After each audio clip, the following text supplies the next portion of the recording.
Assalamualaikum warahmatullahi wabarakatuh. Halo semuanya, selamat pagi. Apa kabar hari ini? Semoga kalian sedang dalam keadaan yang sehat dan bahagia selalu ya. Alhamdulillahirrabbilalamin, hari ini kita bertemu kembali pada mata pelajaran fisika. Nah, pada pertemuan sebelumnya, pada minggu kemarin, kita telah membahas mengenai gerak lurus beraturan dan gerak lurus berubah beraturan. Ada yang masih ingat gak apa itu GLB dan GLBB? Semoga kalian semua masih pada ingat ya, apa itu GLB dan GLBB. Karena pada pemaparan materi hari ini masih berkaitan loh dengan GLB dan GLBB. Coba ada yang bisa nebak gak? Apa itu? Ya, pemaparan materi pada hari ini yaitu mengenai gerak melingkar. Nah, gerak melingkar sendiri terbagi menjadi dua macam. Yang pertama ada gerak melingkar beraturan dan gerak melingkar berubah beraturan. Jadi, yuk disimak videonya sampai akhir agar kalian paham apa itu gerak melingkar. Dan jangan di skip ya. Nah, baik. Pada pemaparan materi mengenai gerak melingkar kali ini, yaitu ada capaian pembelajaran yang akan diambil oleh siswa, yang akan didapatkan oleh siswa. Yang pertama, yaitu siswa dapat menganalisis posisi sudut, perpindahan sudut, dan kelajuan sudut. Yang kedua, siswa dapat menganalisis gerak melingkar beraturan dan gerak melingkar berubah beraturan. Selanjutnya yaitu mengenai gerak melingkar. Sederhananya, gerak melingkar yaitu gerak suatu objek dengan lintasan gerak berupa lingkaran. Nah, sebelum kita memahami hal-hal apa saja pada objek gerak melingkar, tentu saja teman-teman perlu mengenal besaran-besaran pada gerak melingkar. Jadi yuk kita kenalan dulu sama besaran-besaran gerak melingkar. Nah, besaran-besaran gerak melingkar ini analog dengan besaran gerak lurus, sehingga nama-nama besarannya pun mirip. Nah, jika kita bandingkan, maka akan kita dapatkan yaitu pada gerak lurus ada besaran posisi, dan pada gerak melingkar ada besaran posisi sudut. Kemudian pada gerak lurus, jika posisinya berubah, maka akan ada perpindahan. Dan pada gerak melingkar, jika posisi sudut berubah, maka adanya perubahan sudut atau sudut putar yang menandakan bahwa sudut atau objek itu berputar. Ukuran seberapa cepat objek berpindah yang kita kenal dalam gerak lurus adalah besaran kecepatan. Nah, atau kelajuan. Ini tergantung dari kita tinjau dari sebagai vektor atau sebagai skalar ya, teman-teman. Nah, sementara pada gerak melingkar, ukuran seberapa cepat benda berputar dinamakan kecepatan atau kelajuan sudut, dan ini pun sama dengan gerak lurus yang tergantung kita meninjaunya dari vektor atau dari skalar. Kemudian, saat kecepatan berubah, maka akan ada sebuah percepatan. Begitupun dalam gerak melingkar, maka akan ada percepatan sudut. Nah, di video kali ini kita akan bahas mengenai posisi sudut dalam gerak melingkar terlebih dahulu ya.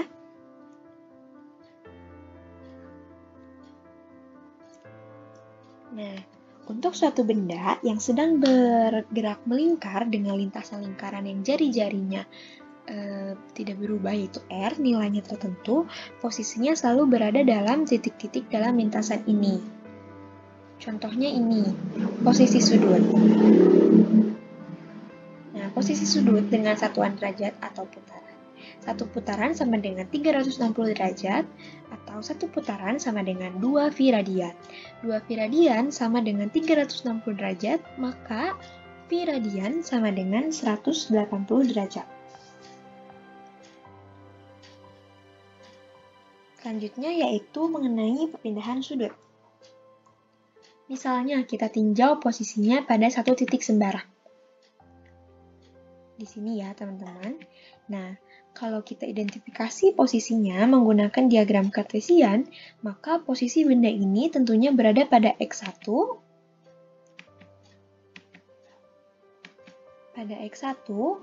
yang memiliki nilai tertentu dan Y1 yang nilainya tertentu. dan ada 2 koordinat. Alih-alih teman-teman menyebutkan koordinat Y atau X, teman-teman bisa identifikasi posisinya dengan menyebutkan berapa sudutnya terhadap garis lurus horizontal atau sumbu X sebagai acuannya. Nah, ini yang disebut posisi sudut awal. Ternyata tadi titik sembarang ini menghasilkan sudut sebesar 30 derajat. Ternyata selanjutnya titik tersebut berubah ke titik ini yang menghasilkan sudut sebesar 90 derajat. Maka sudut 90 derajat ini disebut sebagai posisi sudut akhir atau theta T. Nah, bagaimana perpindahan sudutnya? Perpindahan sudutnya ini dari titik posisi sudut akhir ke posisi sudut awal tadi.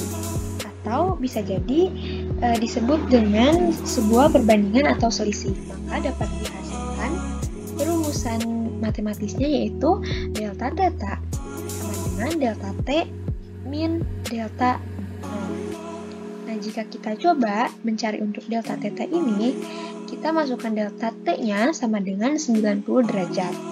Dikurangi delta 0-nya sama dengan 30 derajat. Maka perpindahan sudut adalah 60 derajat. Keduanya yang selanjutnya yaitu tentang kelajuan sudut. Nah, di antara dua objek berikut, objek mana yang berputar lebih cepat?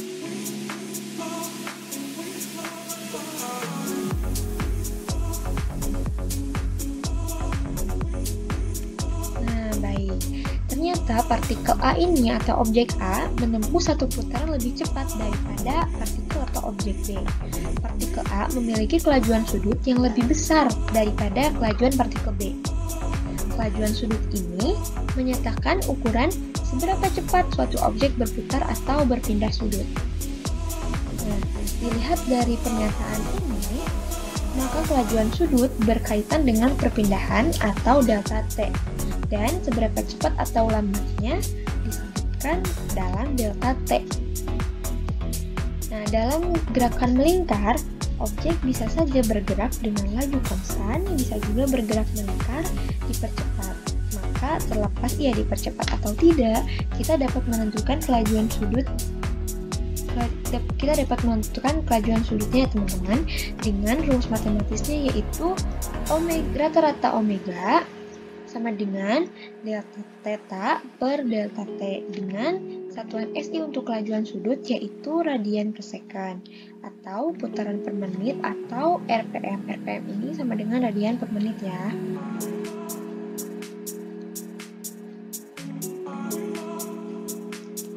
Selanjutnya yaitu gerak melingkar beraturan. Setelah kita mengenal besaran-besaran dasar di gerak melingkar, kali ini kita akan membahas gerak melingkar beraturan atau disingkat sebagai GMB. Dasarnya mirip dengan bunyi GLB ya, teman-teman. Karena ternyata gerak melingkar beraturan ini yaitu gerak melingkar yang besar kecepatan sudutnya atau omeganya tetap terhadap waktu atau percepatan sudutnya sama dengan 0. Lurus beraturan dengan rumus delta X sama dengan V dikali T banyak persamaan dengan gerak melingkar beraturan. Contohnya delta X sama dengan dalam gerak melingkar beraturan yaitu theta, dan kecepatannya V dalam gerak lurus beraturan, dan sedangkan omega dalam gerak melingkar beraturan. Maka dapat kita rumuskan gerak melingkar beraturan yaitu delta theta sama dengan W sama dengan omega dikali T.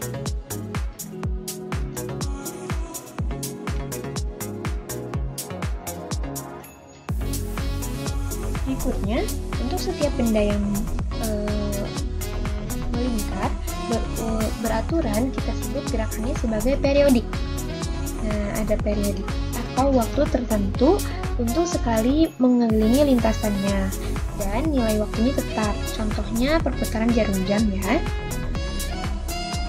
Periode ini dapat kita rumuskan yaitu P besar sama dengan 2V per omega dengan keterangan T sama dengan periode, dan 2V sama dengan satu putaran penuh atau 360 derajat, dan omega sama dengan kecepatan sudut.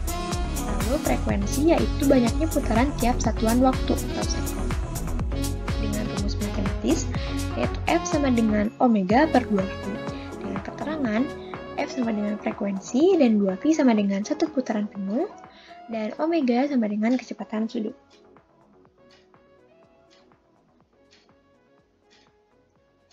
Nah, setelah mempelajari jenis gerak melingkar dengan kecepatan sudut yang tetap, atau disingkat GMB, kali ini kita akan mempelajari gerak melingkar dengan kecepatan sudut yang tidak tetap atau berubah. Gerak melingkar bagaimana yang kecepatan sudutnya enggak tetap. Jadi yuk kita simak ilustrasi berikut. Misal, partikel ini sedang diam di posisi ini dengan T sama dengan 0 dan omega 0 sama dengan 0 radian per second. Lalu 1 detik kemudian partikel berpindah ke sini teman-teman dengan menghasilkan T sama dengan 1 second dan omega 1 sama dengan 2 radian per second. Nah, 1 detik berikutnya partikel berpindah ke posisi ini dengan T sama dengan 2 second dan omega 2 sama dengan 4 rad per second. Lalu 1 detik berikutnya lagi partikel kembali ke posisi semula. Nah, ini partikel kembali ke posisi semula menghasilkan T sama dengan 3 second dan omega 3 sama dengan 6 radian per second. Nah, kalau kita amati dari T0 sampai ke T1 sampai T2 dan T3, besar kecepatan sudut ini bertambah nih sebesar 2 radian per second dari 0 radian per second. Jadi, bisa kita tentukan bahwa pada gerak partikel ini terdapat penambahan kecepatan sudut sebesar 2 radian per second setiap selang waktu 1 second. Besaran yang menyatakan setiap selang waktu tertentu itu dinamakan besaran percepatan sudut. Nah, percepatan sudut kita simbolkan sebagai alpha. Ini sama dengan delta omega per delta T. Selanjutnya yaitu hubungan GLBB dan GMBB. Pada GLBB, delta X sama dengan V0 kali T ditambah 1/2 AT kuadrat. Pada GMBB, delta theta sama dengan omega 0 dikali T ditambah 1/2 alpha T. Dalam GLBB, Vt sama dengan V0 ditambah AT. Omega T sama dengan omega 0 ditambah delta T. Dalam GLBB disebutkan bahwa Vt kuadrat sama dengan V0 kuadrat ditambah 2A delta X. Dalam GMBB, omega T kuadrat sama dengan omega 0 kuadrat ditambah 2 alpha delta theta. Selanjutnya kita akan melihat penerapan dalam kehidupan sehari-hari. Contohnya, roda berputar pada sepeda, jam dinding, dan ontang-anting, lalu biang lala. Dan masih banyak penerapan dalam kehidupan sehari-hari dari konsep gerakan melingkar ini. Selanjutnya yaitu latihan soal. Nah, ini untuk contoh latihan soalnya yang bisa kita kerjakan. Baik, mungkin sekian pemaparan dari saya mengenai gerak melingkar. Saya harap dapat dipahami oleh kalian, dan saya juga meminta kritik dan saran yang membangun dari para penonton. Terima kasih atas perhatiannya. Sekali lagi, wassalamualaikum warahmatullahi wabarakatuh.